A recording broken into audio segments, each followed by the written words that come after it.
Kain to the max ka ba pag stressed? Emotional o stress eating ang tawag dyan at mapanganib daw yan sa kalusugan.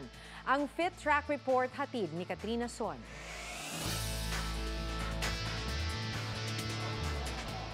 Sa pagkain ba ang baling mo tuwing maraming iniisip o stressed? Baka emotional o stress eating na iyan. Si Ricky Ducas Jr. na first responder nung pandemic, naranasan daw iyan. So unconsciously, nagiging coping mechanism ko ang pag-stress eating.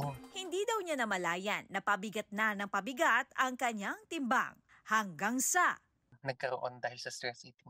Nagkaroon ako ng cardiovascular problem, nag-heart attack ako. So na-angioplasty ako. kaya pinilit niyang baguhin ang nakasanayang stress eating.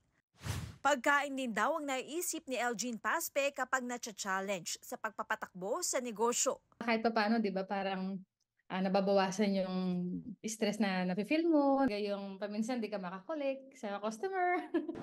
Ayon sa eksperto, pakiramdam ng tao sumasaya siya sa stress eating.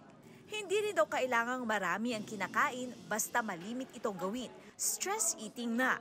Stress eating is actually not normal kasi parang nabubuhos mo yung mga problema mo sa pagkain. At usually, ang kinakain mo, hindi talaga healthy. It could be chocolates, and be cakes, or something sugary.